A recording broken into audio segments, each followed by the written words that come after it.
It's a conflict so complicated it spanned generations with no resolution. But US President Donald Trump thinks he has the answer to peace in the Middle East. He wants the United States to take over the war-ravaged Gaza Strip.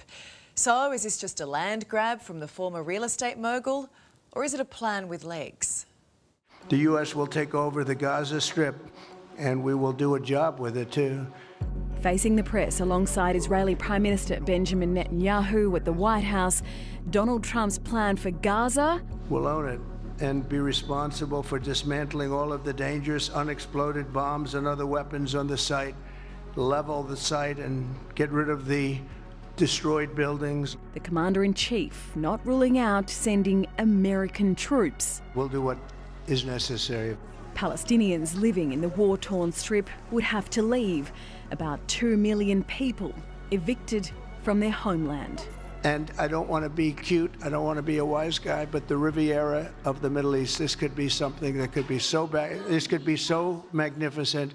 I envision a world, people living there, the world's people.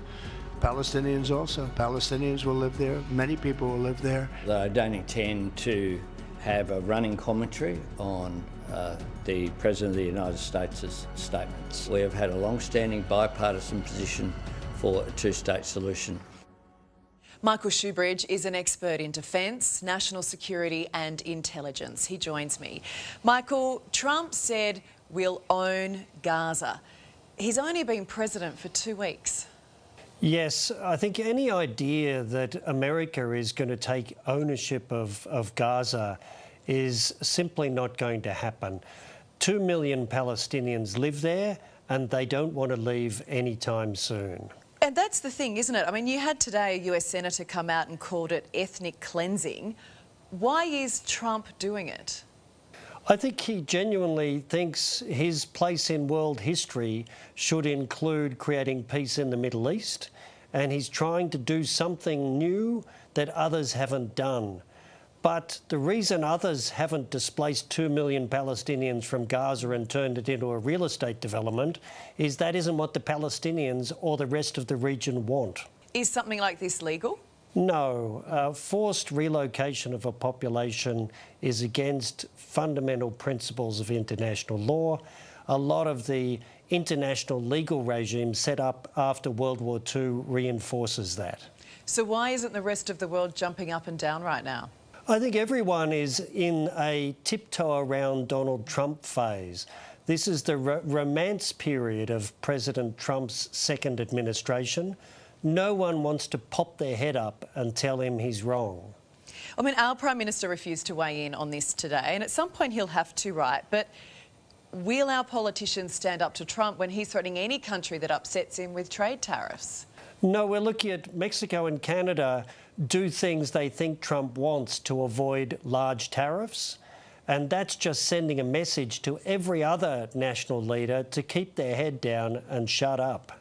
So what do you think is going to happen here? I don't think Gaza is going to be turned into a US real estate development. At most, Trump's signalling some will to have the US involved in the security of Gaza and some form of rebuilding, but that has to be done in a way that doesn't kick 2 million Palestinians out. I mean, we know that Australia has sent troops to every conflict that the US has been involved in. As a close ally, could we be dragged into this? There could easily be a call from Donald Trump to Anthony Albanese saying, hey, I'd like some Aussies involved in the security mission and the rebuilding. I think Mr Albanese would find it easier to say, I'll help fund some of the rebuilding than send troops into Gaza. Trump's been clear that he wants out of international conflicts. He said in 2019, I'd like to get out of the Middle East. We should never have been there. This would cost US lives. It just doesn't make sense. No, but it sort of fits with Trump's early moves to say he'd like to own Greenland, take over Canada, rename the Gulf of Mexico and take over Panama, except this is in another part of the world, a long way from America. So you're right, it doesn't fit with his isolationist cast of mind and getting America out of wars. As you just point out there, in wanting the Panama Canal, Greenland, now Gaza, how do you then turn around and tell Russia to get out of Ukraine and China that Taiwan is not yours? Is everything now up for grabs? Well, there's a real danger that we all start seeing the world as a bunch of real estate opportunities. And if you remove the current occupants, you can have vibrant new resorts and development opportunities. But that's not how Xi Jinping, Vladimir Putin, or North Korea's Kim Jong-un think. It's certainly not how Palestinians think. Look, I mean, nothing has worked in the past. Is this just mad enough to possibly be a game changer? No. The idea that because Gaza has been so damaged and destroyed, the population there doesn't want to live there, just fundamentally forgets history. In World War II, Dresden was firebombed, Hiroshima and Nagasaki were hit with atomic bombs, Warsaw was destroyed. The only thing the populations wanted at the end of the war was to return and rebuild. It's the same with the Palestinians. So the only positive I can see out of this is some US will to contribute to rebuilding and security in Gaza that doesn't involve Hamas. But the US can't do it alone, and others aren't stepping forward eagerly. Should we be taking this seriously? Well, it's hard not to take a proposal of the most powerful country on the planet and the president of that country seriously. But I think we have to bring some objectivity to it. And where there are deep conceptual flaws and problems, notice them. And that's the case here. Can it actually happen? Or is it just, Trump being Trump and this is a whole lot of hot air? It can't actually happen because US power is large, but it's not great enough to reshape planet Earth. The Middle East has centuries of intractable conflict over territory.